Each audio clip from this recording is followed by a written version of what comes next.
কোমলমতি শিশুদের মৃত্যুবরণ করেছে, তারই উপলক্ষে আজকের এই দোয়া ও মিলাদ মাহফিলে উপস্থিত আছেন আমাদের তুরাগ থানা বিএনপি নেতৃবৃন্দ, মাইলস্টোন কর্তৃপক্ষ এবং আমার সামনে উপস্থিত আমার তুরাগ থানা বিএনপির নেতৃবৃন্দ এবং আমার এই এলাকার ভোটারগণ এবং মাইলস্টোনের কোমলমতি শিশু ভাই ও বোনেরা, আসসালামু আলাইকুম।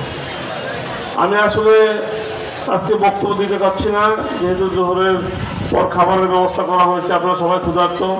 আমি শুধু বলতে চাই, আল্লাহ রাব্বুল আলামিন এই ছোট ছোট বাচ্চারা এই সামনে শোনে, এই আল্লাহ যে এদেরকে বাঁচায় রাখছে, এই জন্য আল্লাহর কাছে আমরা কৃতজ্ঞতা প্রকাশ করছি।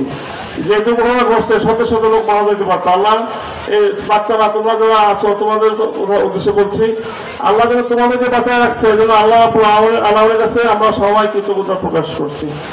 আর আমি বিশ্বাস করি, বিমান বাহিনী যদি তারা সতর্ক থাকতো, আমরা পাশাপাশি অনেকে দোষ দিচ্ছি, কিন্তু বিমান বাহিনী যদি সতর্ক থাকতো, তারা যদি এই জনবসতিপূর্ণ এলাকা দিয়ে বিমান চলাচল না করাইতো, তাহলে আমার বিশ্বাস এই ধরনের একটা জঘন্যতম যে অ্যাক্সিডেন্ট হয়েছে এটা হতো না। যদিও অ্যাক্সিডেন্ট হই, কিন্তু আরো সতর্ক থাকা উচিত ছিল। আমরা তাদেরকে আহ্বান করবো, আগামীতে যেন এই এলাকা দিয়ে উড্ডয়ন এবং অবতরণ বিমানের যে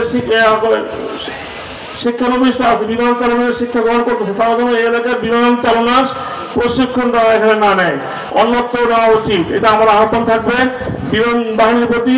এবং আরেকটা আহ্বান থাকবে, যারা অকালে মৃত্যুবরণ করেছে তাদেরকে যেন উপযুক্ত ক্ষতিপূরণ দেওয়া হয়। এটা আমাদের বিএনপির পক্ষ থেকে এবং এই দেশবাসীর পক্ষ থেকে আমি আহ্বান জানাচ্ছি। এলাকাবাসী, আসলে এই দুঃখের যে যার বাচ্চা গেছে, যার সন্তান গেছে, যার পেটের বাচ্চারা নিহত হয়েছে, তারটা কিন্তু সেই বুঝে। আমরা যতই বলি আমরা কান্না করতেছি, আমরা দোয়া করতেছি, আমরা তো তাদের পাশে আসছি, কিন্তু যার ক্ষতি হয়েছে তারটা সেই বুঝে। আমরা আল্লাহর কাছে দোয়া করি, যে পরিবার থেকে বাচ্চাগুলো নিহত হয়েছে, এই পরিবারের বাপ মা কে যেন আল্লাহ শক্তি দেয়, ধৈর্য ধারণ করার ক্ষমতা দেয়, এবং এই বাচ্চাগুলোকে যেন আল্লাহ ব্যস্ত নসিব করে। আর এই এলাকায় আর এই ধরনের ঘটনা যেন না ঘটে, আমি আবারও বলছি বিমান বাহিনীকে, আপনারা আপনাদের বিমান প্রশিক্ষণ দিবেন, এটাই স্বাভাবিক। বিমান প্রশিক্ষণকালে অ্যাক্সিডেন্ট হবে, এটাও স্বাভাবিক। এটা আপনারা দ্রুত, যেখানে ঘনবসতিপূর্ণ এলাকা না, যেখানে ফাঁকা জায়গা আছে সেখানে করেন, তাহলে এই সমস্ত দুর্ঘটনা হইলেও আমাদের অনেক প্রাণহানি আমরা এড়াইতে পারবো। বন্ধুগণ, দীর্ঘ 70 বছর আপনারা কষ্ট করেছেন, এই এলাকায় যারা আপনারা আছেন আপনাদের উদ্দেশ্যে বলছি, দীর্ঘ 70 বছর আপনারা কষ্ট করেছেন এই জালিম সরকারের অত্যাচারে। আমরা নিষ্পেষিত হয়েছি, আমরা অনেক জীবন গেছে, কিন্তু এই মাইলস্টোনের ছাত্র ইন্তেকাল করেছে। আমরা দীর্ঘ 70 বছর শত হাজার হাজার মানুষের রক্তের বিনিময়ে আমরা একটা নতুন বাংলাদেশ পেয়েছি। আমরা এই কষ্ট ভুলে যেতে চাই না। আমরা আমাদের মনে আছে, আমাদেরকে কষ্ট দিয়েছে, আমাদের নামে হাজার হাজার মামলা হয়েছে, আমার নেত্রী খালেদা জিয়ার নামে মামলা হয়েছে, তারেক রহমান সাহেবের মামলা হয়েছে। যে অন্যায়গুলি করেছে, যে জুলুমগুলো করেছে, আমরা কি ভুলে গেছি এগুলো? আমরা ভুলে নাই, কিন্তু আমরা সেই ভুল থেকে শিক্ষা নিয়ে আমরা আগাইতে চাই। আমরা ওই ধরনের ভুল করবো না। শেখ হাসিনা যে অন্যায় করেছে, আমরা এই ভুল করতে চাই না। শেখ হাসিনার লোকজন যে আমার সেগুলো সব করেছে, এলাকার চাঁদাবাজির কিছু কথা শোনাই না। যে অন্যায় আমলি করেছে আমরা সেই অন্যায় করবো না, যে অত্যাচার আমলি করেছে আমরা সেই অত্যাচার করবো না। তবে হ্যাঁ, যারা অন্যায় করছে, যারা আমাদেরকে কষ্ট দিয়েছে, স্পেসিফিকলি যারা জড়িত, তাদেরকে আমরা একটা কথা ছাড়বো না। অন্যায় বিচার যদি না করি, অন্যায় যদি বিচার না করি, তাহলে অন্যায় যদি সহ্য করি, তাহলে সমান অপরাধী। যারা অন্যায় করি তাদেরকে ছাড়বো না। আর আমাদের নেতা কর্মীরা যারা আছেন, আপনাদের কাছে আমি হুঁশিয়ার করে দিতে চাই, আপনারা আমলির আচরণের মতো আপনারা আচরণ করবেন না। জনগণ যেন আপনাদের আচরণে না বলে যে আমলি যা করেছে বিএনপি তাই করতেছে, এই ধরনের কাজ আমরা করবো না। আপনারা সতর্ক হয়ে যান।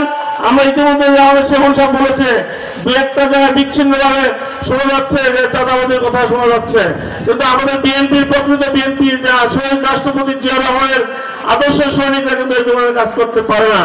যারা দীর্ঘ 70 বছর আমাদের সঙ্গে ছিল না, নতুন হাইব্রিড বিএনপি হওয়ার চেষ্টা করতেছে, আমাদের দলে অনুপ্রবেশ করার চেষ্টা করতেছে, তারা এই সমস্ত অন্যায় করে বিএনপি ধারে এই অন্যায়গুলো চাপাই দেওয়ার জন্য চেষ্টা করবে। আপনারা সতর্ক থাকলে কোনো অবস্থাতে আমরা তাদেরকে এই ধরনের অন্যায় করার সুযোগ দেব না। বন্ধুগণ, আমি আজকে সংক্ষেপে শেষ করবো, কারণ আপনারা সবাই ক্ষুধার্ত। আমি আবারও বলতে চাই, যারা নিহত হয়েছে আপনি বা যারা আহত আছে তাদেরকে আপনারা কিভাবে তাদেরকে সান্ত্বনা দেওয়া যায় আপনারা একটু চেষ্টা করেন। আর যারা আহত আছে তাদেরকে চিকিৎসার জন্য আপনারা চেষ্টা করতেছেন জানি আমরা। আমাদের যদি কোনো প্রয়োজন হয় আমাদেরকে ডাকবেন, আমরা সব সময় আপনাদের পাশে থেকে আমরা সাহায্য সহযোগিতা করতে চাই।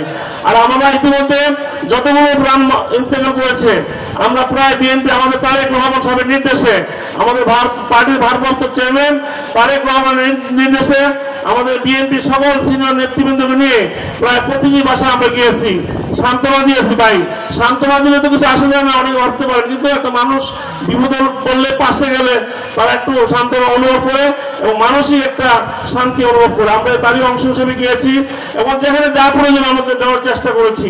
আপনারা যারা আছেন মাইনিস্ট্রিম কর্তৃপক্ষ, আপনারা আমাদেরকে বলবেন যদি কোনো কিছু প্রয়োজন হয়, কাউকে কোনো সহযোগিতা আর্থিক হয় বা অন্য কোনো প্রয়োজন আমাদেরকে বলবেন। আমরা সবসময় এই ধরনের সহযোগিতা করার জন্য আমরা প্রস্তুত আছি, আপনারা আমাদেরকে ডাকবেন।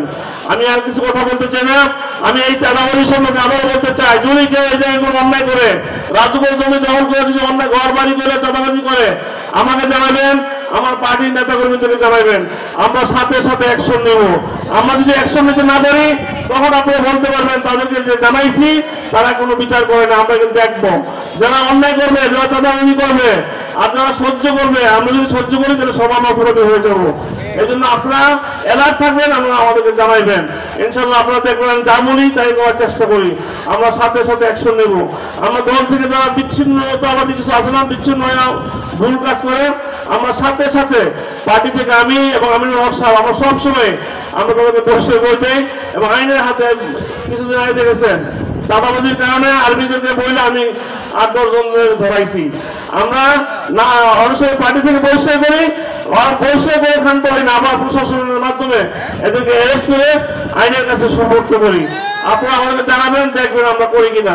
আর ছাত্রছাত্রী ভাই বোনেরা, তোমাদের প্রতি আমার আহ্বান থাকবে, তোমাদের কিন্তু আল্লাহ বাঁচা রাখছে, আল্লাহ অশেষ নিয়ামত। তোমরা ভালো লেখাপড়া করে শিক্ষিত হয়ে এই আমাদের দেশের মানটাকে উজ্জ্বল করবা এবং আমরা যেন প্রাউড ফিল করতে পারি তোমরা অনেক উপরে উঠতে পারো এবং দেশের জন্য কিছু করতে পারো। ওই ধরনের চিন্তা ভাবনা নিয়ে তোমরা এগিয়ে যাও, আমরা সবসময় তোমাদের পাশে থাকার চেষ্টা করব।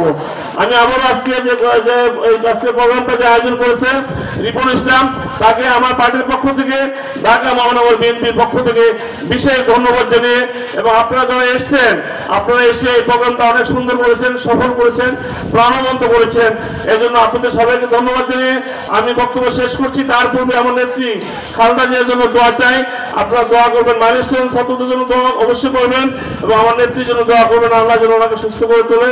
আমার নেতা তারেক রহমান সাহেবের জন্য দোয়া, আমাদের জনগণের পাশে থেকে জনসেবা করতে পারে, এবং আমার নেতা শহীদ রাষ্ট্রপতি জিয়া রহমানের জন্য দোয়া করবেন এবং আমরা সবাই সবার জন্য দোয়া করব। আল্লাহ যেন সবাই আমাদেরকে মাফ করে দেয় এবং আমাদের মনে নেক মকসুদ পূর্ণ করে, আল্লাহ যেন আমাদেরকে ঈমানের সাথে মৃত্যুবরণ করায়। আপনাদের সবাইকে ধন্যবাদ। খোদা হাফেজ। বাংলাদেশ জিন্দাবাদ। আসসালামু আলাইকুম।